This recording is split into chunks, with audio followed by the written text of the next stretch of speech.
A short introduction by myself about what is the initiative in Africa, and then we will give the hand to most African countries who have some crystallography program in their university or program and who are there, as you can imagine. So I don't want to lose too much time because the program is very, very heavy. We will have the talks, and as we have a round table after, there will not be any question after the talks.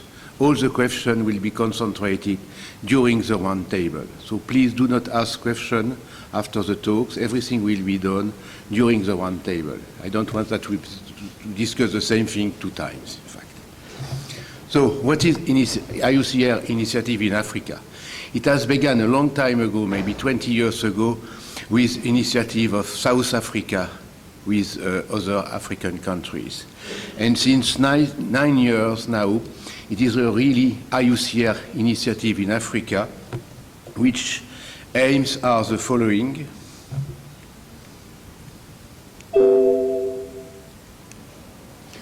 Okay.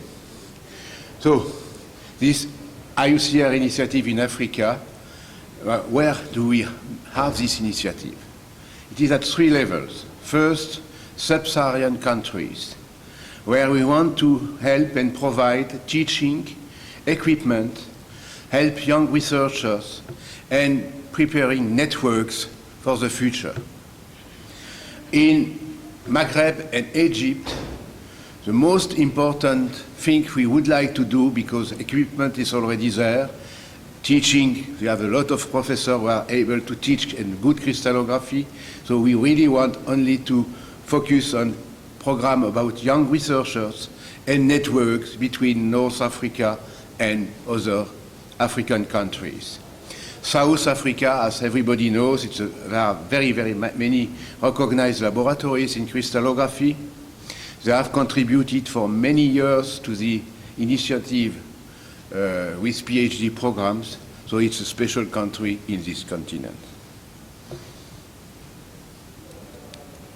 So the aim is developing crystallography in African countries, teaching crystallography at university level or to public also, in order to show public what is crystallography and how it is important for the usual life. Helping young researchers, providing research tools and equipment, favorizing the networks, and also helping them to build crystallography association, or at least crystallography committee, to be future member of the regional association and of the IUCR, and also organizing Africa crystallographic meeting with the best people we can invite from all over the world. So what we want to do with sub-Saharan and Maghreb countries, first, crystallography school, as you can imagine.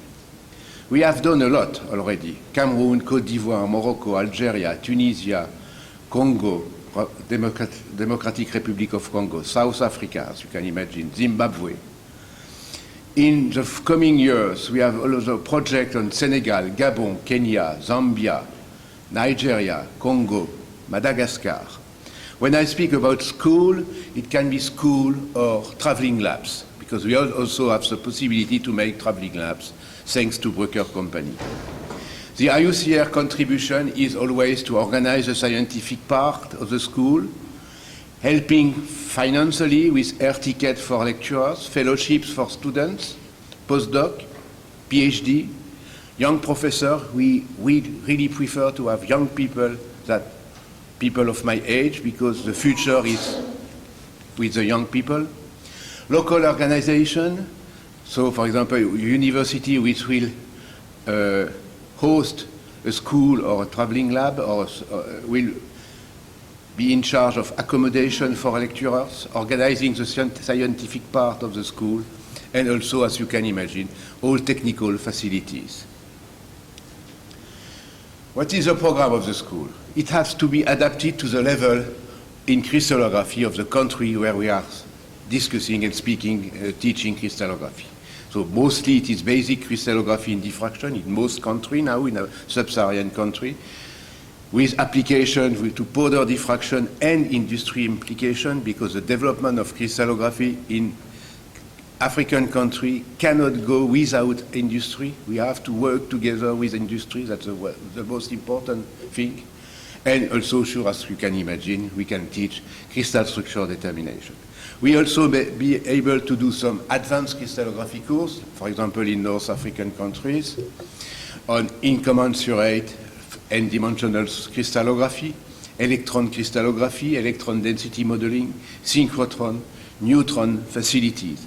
And for example, we had the Keiro School in Japan, where very nicely Professor Tanaka gave, I think, nice bursary to African students to attend this Keiro School. We also want to build laboratories, crystallography laboratories. So we have to work with research, to do research, you need equipment. So we want to build this crystallography laboratory in partnership with a company. Up to now, the only company who is really in partnership with us for this project is Bruker. That's the second step after the crystallographic school. We have to have the crystallography school, see the local potential in the university for the development of crystallography, and as soon as we are able to estimate the local potential for the development of crystallography, we can think to the second step. Local potentials means good students, sure, but very interesting and dynamic professors. And also very, very good relationships with the university administration. Very good relationship with the rector of the university. Good relationships also at the ministry level. We have to go to see all these steps before trying to equip a laboratory. That's very important. And if we equip a laboratory, we have to ensure that at least one or two people will be able to run the diffractometer and to teach crystallography and to use the diffractometer for service and for other research. That is the most important step, which means that we cannot give a diffractometer without any staff competent, highly competent in crystallography. This is this last point, which is the most difficult, because Bruker has some, I would not say many, but some diffractometers, as you know from Gerard Bruker. Doing school is always easy, but having staff, professor in crystallography, assistant professor in crystallography, is one of the most important things. We need to teach them to be able, after, to run a crystallography lab. And then we can install a powder and or a single crystal diffractometer. And as Gérard Fauvet told yesterday, we ask the university a reduced contribution.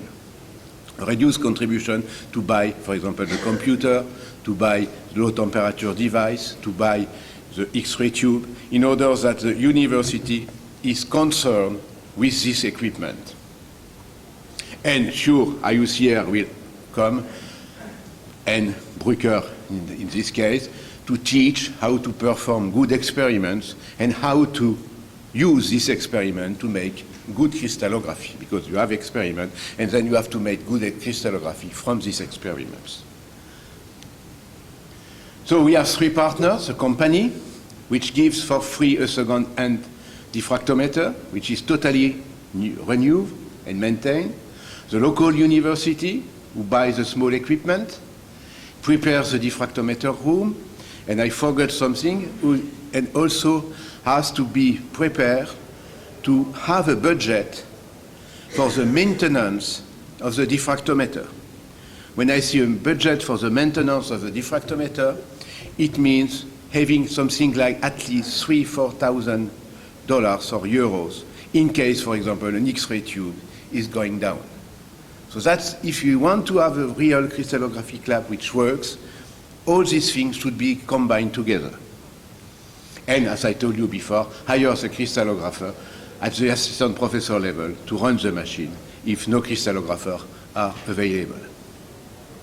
IOCR pays for the shipping of the diffractometers and organizing the training together with the company. What did we do up to now in partnership with Bruker? We created or are creating 2 new crystallography laboratories. You will have more detail with the talk after me.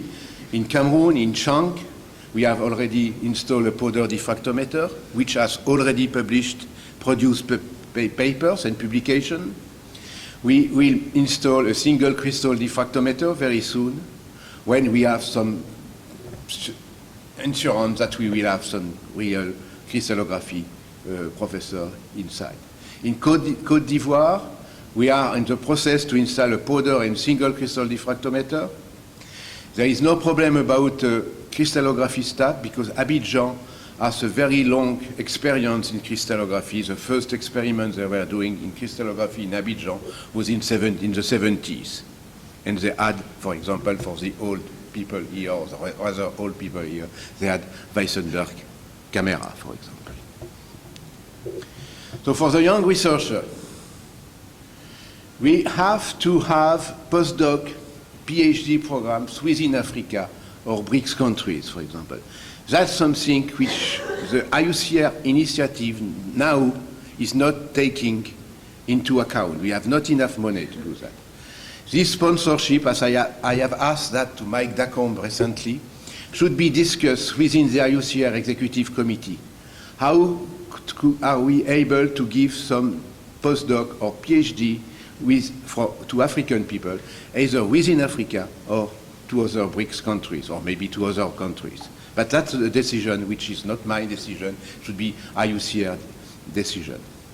And also, for that, we have to work with possible collaboration with TWAS and UNESCO. I think everything is going very fine with these 2 organizations, so we can have this collaboration.